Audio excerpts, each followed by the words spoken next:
Hello friends, how are you. तो I am Shubham Agrawal, this is your channel 7x chemistry. आज हम लोग देखेंगे न्यूक्लियोफिलिक सब्स्टिट्यूशन रिएक्शंस। पिछली क्लास में भी हम लोगों ने यही देखा था। This is lecture 2। लेक्चर 1 में भी हमने इसको स्टार्ट किया था। ये NCERT class 12 chapter 10 book 2 haloalkanes का जो चैप्टर है उसमें ये सब्स्टिट्यूशन के रिएक्शंस दिए हुए हैं। कुछ 8-9 रिएक्शंस हैं, आज सारे के सारे हम लोग कर लेंगे। We believe in quality education and education should be free for all.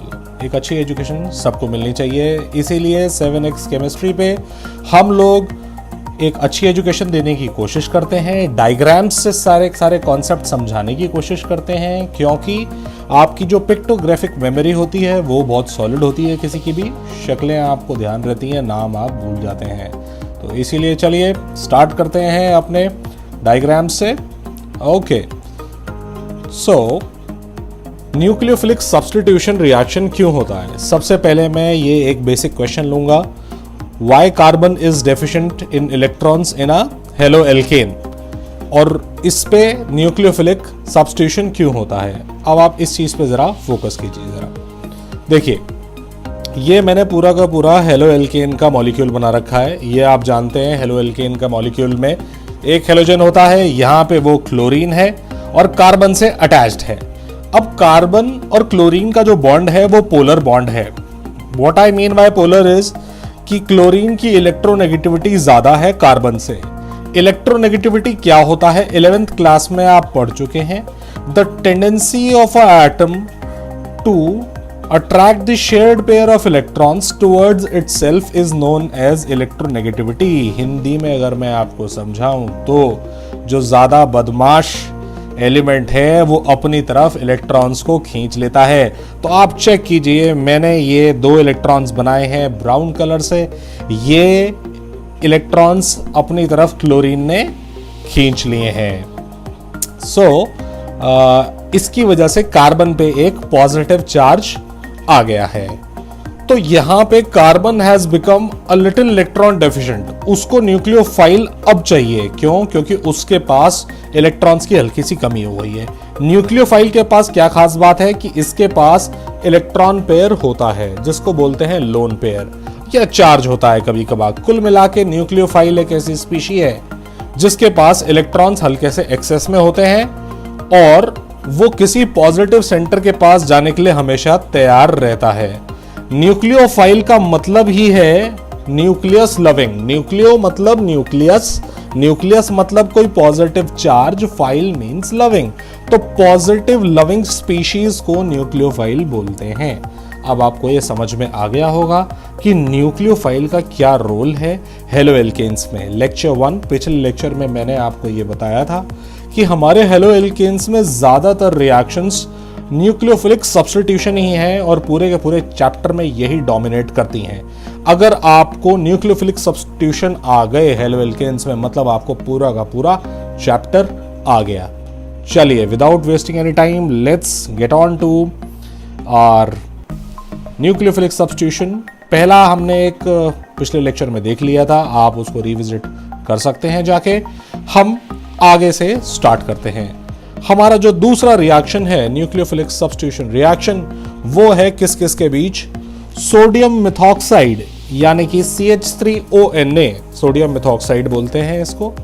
ये एक हेलो एल्केन पे जब अटैक करता है। हमारा फेवरेट हेलो एल्केन हम लेंगे जो कि क्लोरोमीथेन है। हम सारे के सारे अपने रिएक्शंस में क्लोरोमीथेन ही लेने वाले हैं। ओके, अब आप इस जरा न्यूक्लियोफाइल पे ध्यान लगाइए। ये आपका जो न्यूक्लियोफाइल है, ये मैं आपको ये बता दूं कि ये वाइट कलर का होता है और ये सॉलिड फॉर्म में होता है। मैंने एक पिक्चर बना रखी है, उसको देख सकते हैं आप याद करने के लिए। ओके, अब न्यूक्लियोफाइल के अंदर हम कुछ चीज समझते हैं कि क्या हो रहा है। CH3ONA में बच्चों O और Na का बॉन्ड पोलर है। Na इलेक्ट्रो पॉजिटिव है और O ज्यादा इलेक्ट्रोनेगेटिव है। अगर ऐसा है तो ऑक्सीजन जो कि ज्यादा इलेक्ट्रोनेगेटिव है, वो इलेक्ट्रॉन्स कौन से वाले, शेयर्ड पेयर वाले इलेक्ट्रॉन, ये शेयर्ड पेयर वाले इलेक्ट्रॉन हैं जो किसी बॉन्ड में होते हैं, जिनसे कोवेलेंट बॉन्ड बनता है, उनको अपनी तरफ खींच लेगा और खींचने के बाद कुछ ऐसा दिखेगा। O के ऊपर माइनस चार्ज आ जाएगा और Na के ऊपर पॉजिटिव चार्ज आ जाएगा। तो Na से तो हमारा कोई मतलब नहीं है, हमें इस O नेगेटिव को देखना है। अच्छा, इस O नेगेटिव जो है, इसके आसपास मैंने 4 ये ब्राउन डॉट्स लगा रखे हैं। तो आप सोच रहे होंगे ये क्या हैं? ये बच्चों, ये तो 2 हैं लोन पेयर। लोन पेयर को मैं शॉर्ट में बोलता हूं LP। और ये वाले जो 2 हैं, ये बॉन्ड पेयर हैं BP, जो अभी अभी ऑक्सीजन ने बॉन्ड Na के साथ जो बॉन्ड था उससे मारे हैं, उसकी तरफ से खींच के ले आया है, क्योंकि वो इलेक्ट्रोनेगेटिव था। अब आप ये देख पा रहे हो ऑक्सीजन पे इलेक्ट्रॉन्स की भरमार हो गई है, और दूसरी तरफ हमारा जो कार्बन है हेलो एल्केन का, हमेशा की तरह इस पे इलेक्ट्रॉन्स की कमी है। क्यों? क्योंकि क्लोरीन ने इसके इलेक्ट्रॉन्स मार लिए हैं। तो ये जो ऑक्सीजन है, ये न्यूक्लियोफाइल बन जाता है और फटाक से जाके अटैक करता है कार्बन के ऊपर। और जब सब्स्टिट्यूशन होता है बच्चों, न्यूक्लियोफाइल किसी एटम को धक्का भी देगा तो क्लोरीन को धक्का देता है वो, और वो बाहर निकल जाता है ग्रुप से, और हमारा कंपाउंड क्या बनता है? हमारा पूरा रिएक्शन बनके कंपाउंड और जो प्रोडक्ट है हमारा, वो ये बन जाता है। इस प्रोडक्ट का नाम है बच्चों मिथॉक्सी मीथेन, CH3OCH3। पहला प्रोडक्ट ये है और यही इंपॉर्टेंट प्रोडक्ट है हमारे लिए। और एक और बाय प्रोडक्ट निकलता है, वो है NaCl। तो अगर आपको पूरा का पूरा रिएक्शन लिखना हो तो आप कैसे लिखेंगे? आप इसको ऐसे लिखेंगे कि न्यूक्लियोफाइल हमारा, सबसे पहले सबस्ट्रेट ले लेते हैं। सबस्ट्रेट हमारा यहाँ पे है हेलो एल्केन। सबस्ट्रेट बच्चों वो स्पीशी होती है जिस पे अटैक हो रहा होता है, तो यहाँ पे हमारा हेलो एल्केन सबस्ट्रेट है। सबसे पहले सबस्ट्रेट लिख लो, CH3Cl, ये सबस्ट्रेट हो गया। इसके ऊपर बच्चों न्यूक्लियोफाइल कौन सा अटैक करने वाला है? अभी हम लोगों ने देखा CH3O- अटैक करने वाला है। इसका अटैक होगा तो आपने रिएक्शन ऐसे लिख लिया, और उसके बाद इसका आपने जब अटैक कराया इस पे, तो कंपाउंड आपके पास बन गया CH3OCH3। इसका IUPAC नेम है मिथॉक्सी मीथेन, और साथ में जो Na+ था वो Cl- के साथ मिलके NaCl बना दिया। आप इसको ऐसे रिएक्शन को डिपिक्ट कर सकते हैं। चलिए अब मैं आपको कुछ चीज़ें बताता हूँ ये हमारे मिथॉक्सी मीथेन के बारे में। इसमें कुछ चीज़ बहुत इंटरेस्टिंग है। ये जो मिथॉक्सी मीथेन है बच्चों हमारा, इसका कॉमन नेम डाइमिथाइल ईथर है। इसको प्यार से डाइमिथाइल ईथर भी बोलते हैं। आप कॉमन नेम याद रखो या मत रखो, मगर ये जो IUPAC है ना, इसको आपको ज़रूर याद करना ही पड़ेगा। ओके, तो ये जो हमारा मिथॉक्सी मीथेन है, एक तो ये कलरलेस गैस है। ये मैंने आपको डायग्राम में ही बताया था कि ये कलरलेस गैस है। जो भी मैं डायग्राम बनाता हूँ बच्चों, जो उसमें कलर होता है, जो स्ट्रेट होता है उसका, वो उसको बिल्कुल मैं वैसे ही बिल्कुल डिपिक्ट करता हूँ। ऐसा इसलिए करता हूँ मैं ताकि आपको आसानी पड़े कि कोई कंपाउंड का स्टेट क्या है वो दिमाग में फिक्स करने के लिए। ओके, तो मिथॉक्सी मीथेन एक कलरलेस गैस है। ये एक प्रोपेलेंट की तरह भी इस्तेमाल होता है। प्रोपेलेंट क्या होता है? जैसे कि आपका डिओड्रेंट में प्रोपेलेंट पड़ता है, आपका डिओड्रेंट में क्या होता है? प्रोपेलेंट होगा और साथ में कोई उसमें परफ्यूम मिला होगा। तो जैसे ही आप उसका स्प्रे मारोगे ना, वो बाहर जाएगा फटाफट परफ्यूम निकाल के। तो वो जो मीडियम होता है, जो गैस बाहर निकलती है फटाक से, उसको बोलते हैं प्रोपेलेंट। तो ये जितने भी स्प्रेज होते हैं ना, ये सब में डलता है। इसका रीज़न ये है कि जो हमारे ईथर हैं और मिथॉक्सी मीथेन जो है, ये नॉन टॉक्सिक है। इससे कुछ ज़्यादा ह्यूमंस को दिक्कत नहीं होती, सेफ है इस्तेमाल करने के लिए। तो जब भी हमें कोई स्प्रे बनाना होता है, हमारा मिथॉक्सी मीथेन हम उसमें प्रेफर्ड कंपाउंड की तरह से इस्तेमाल करते हैं, दैट इज प्रेफर्ड। ओके, इसका एक और बहुत इंपॉर्टेंट यूज है कि दिस इज अ बायोफ्यूल। ये फ्यूचर का बायोफ्यूल बनने वाला है मिथॉक्सी मीथेन हमारा। यूरोपियन नेशंस इस पे ऑलरेडी काम कर रहे हैं कि ये कैसे पॉसिबल हो सकता है। एक्चुअली क्या है कि हमारा जो गार्बेज वगैरह है उनसे ये बायोफ्यूल निकलता है। तो ये हो गए हमारे सारे के सारे यूजेस मिथॉक्सी मीथेन के। यूजेस भी बच्चों मैं आपको इसलिए बता रहा हूँ ताकि आप कंपाउंड्स पहचान लें, जान लें कि आप केमिस्ट्री में आपसे कौन कौन से कंपाउंड्स आ रहे हैं। ओके, नेक्स्ट हमारा रिएक्शन अब हम लोग देखने वाले हैं वो है potassium iodide reacts with haloalkane. तो पोटेशियम आयोडाइड हमारा न्यूक्लियोफाइल कैसे हुआ इस चीज को देखेंगे। और साथ में ये डायग्राम देखो बच्चों, पोटेशियम आयोडाइड एक वाइट सॉलिड है, यही मैंने आपको इसमें डिपिक्ट कर रखा है। कटोरे में एक वाइट कलर का सॉलिड रखा है, ये आपको पता लग रहा है पोटेशियम आयोडाइड का ये कलर और स्टेट है।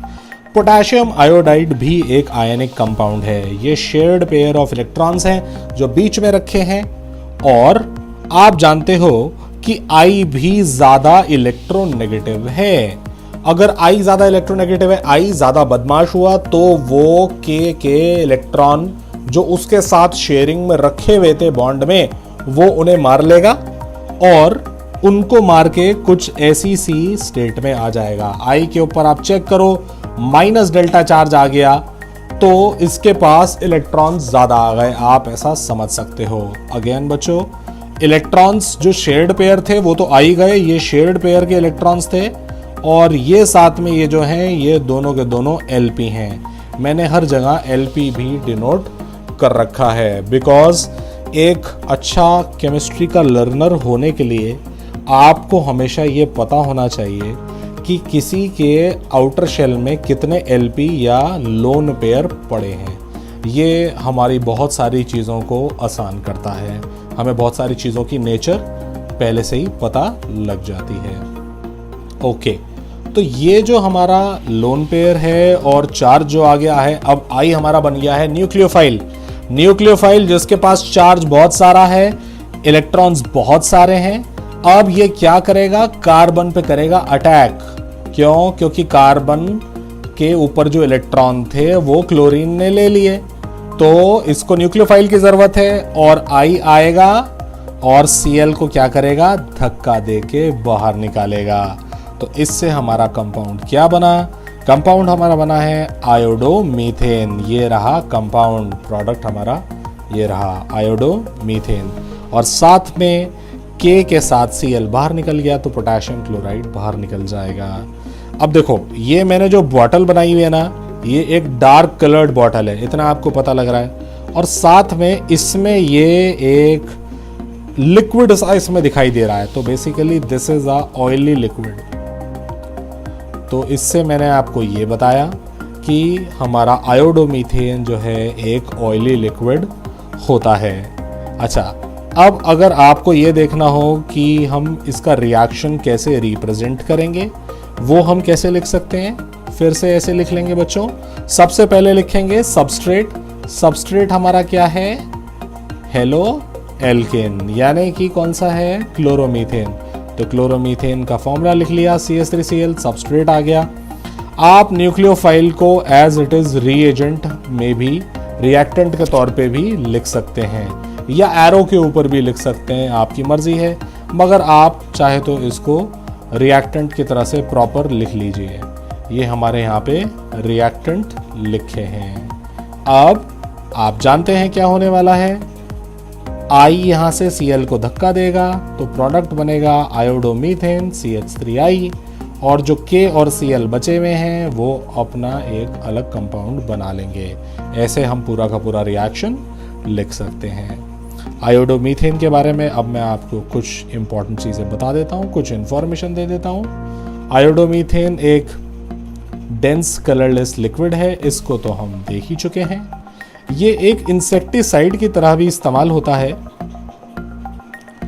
इंसेक्टिसाइड की तरह भी इस्तेमाल होता है, काफ़ी फेमस है, और डार्क बॉटल्स में हमेशा स्टोर्ड होता है, ये भी हम देख चुके हैं। चलिए हम चलते हैं अब अपने नेक्स्ट रिएक्शन की तरफ, और ये है ammonia reacts with halo alkane. तो यहाँ पे अमोनिया का इस्तेमाल हो रहा है एज अ न्यूक्लियोफाइल। ये रहा हमारा अमोनिया न्यूक्लियोफाइल की तरह इस्तेमाल होते हुए। अमोनिया आप सब लोग जानते हैं कि ये एक गैस है और ये एक कलरलेस गैस है, इसलिए मैंने इसको एक जार में बंद करके दिखा रखा है। अच्छा, अब इस NH3 मॉलिक्यूल में हमारे फिर से आप देखेंगे ये मैंने दोनों LP डिनोट कर रखे हैं यहाँ पे। अब ये जो LP हैं यही अमोनिया को एक न्यूक्लियोफाइल बनाते हैं। N के ये जो LP हैं ये भाग के जाएंगे किसके ऊपर? कार्बन के ऊपर, जो पहले से ही बहुत भूखा है। किसका? इलेक्ट्रॉन्स का। क्यों? क्योंकि क्लोरीन ने उसके इलेक्ट्रॉन्स मार लिए हैं। फिर से यहाँ पे क्या होने वाला है? NH3 क्लोरीन को धक्का देके बाहर निकाल देगा और अपने आप C के साथ जुड़ जाएगा। तो कंपाउंड हमारा क्या बनेगा? इस कंपाउंड का नाम है मीथेन अमाइन। CH3NH2 इसका फॉर्मूला है और साथ में एक H बाहर निकलेगा NH3 से और Cl हमारा क्लोरोमीथेन से, तो HCl बना लेंगे। इसका रिएक्शन हम लोग कैसे लिख सकते हैं? देखिए, सबसे पहले लिखेंगे अपना सबस्ट्रेट CH3Cl, फिर आप न्यूक्लियोफाइल ऐड कर दीजिए NH3। अब देखिए, मैं इसको आपको दूसरी तरह से लिख के दिखाता हूं तो आपको बहुत आसानी से समझ में आएगा कि बाय प्रोडक्ट इसमें से क्या निकलने वाला है। देखिए, मैंने ना NH3 को बच्चों ऐसे लिख दिया, ये एक H ना मैंने बाहर निकाल दिया और ये जानबूझ के बाहर निकाला है। क्यों? क्योंकि ये H और ये Cl फाइनली ये कंबाइन करने वाले हैं। H और Cl ना ये कंबाइन कर जाएगा तुम्हारा, ये H और Cl कंबाइन कर जाएगा और फाइनली हमारा जो रिएक्शन आएगा, रिएक्शन CH3NH2, ये हमारा बन गया प्रोडक्ट मीथेन अमाइन और साथ में HCl निकल गया बाहर। अब मैं आपको कुछ इन्फॉर्मेशन दे देता हूँ ये जो हमारा प्रोडक्ट बना है मीथेन अमाइन, इसके बारे में। Let me tell you, this is very very exciting compound methane amine. क्यों? क्योंकि बच्चों ये एक कलरलेस गैस तो है ही, मगर ये एक्साइटिंग वाली कोई बात नहीं है। फिशी ओडर है इसका, फिश की हल्की सी स्मेल आती है। अमोनिया में भी पंजेंट स्मेल आती है, बेसिकली यूरिन की स्मेल होती है, वो पंजेंट होती है, तो इसका भी फिशी ओडर होता है मीथेन अमाइन का। ओके, तो now why this is a exciting compound. मैं आपको क्यों बोल रहा था मीथेन अमाइन एक्साइटिंग है? क्योंकि ये रिक्रिएशनल ड्रग्स में इस्तेमाल होता है और इसका बहुत ज़्यादा अब्यूज़ होता है। मैं आपको बताऊं, स्पेशली यूएस में बहुत सारे सीरियल्स और टीवी सीरीज़ में आपने देखा होगा, जो भी वो क्रिस्टल मेथ कोक वगैरह लेते हैं उनका बेसिक कंपोनेंट हमारा मिथाइल अमीन ही होता है। इनफैक्ट ऐसे बहुत सारे टीवी सीरीज़ हैं जिनमें ये लिया गया है। एक टीवी सीरीज़ शायद आपने देखा हो, मैंने देखा है, केमिस्ट्री से रिलेटेड था तो इसीलिए देखा, ब्रेकिंग बैड नाम से था वो, आप चाहो तो जाके चेक कर सकते हो। ब्रेकिंग बैड में जो वॉल्टर वाइट होता है, उसका कैरेक्टर जो होता है, इसको चुराने जाते हैं एक जगह से, मिथाइल अमीन को या मीथेन अमाइन को।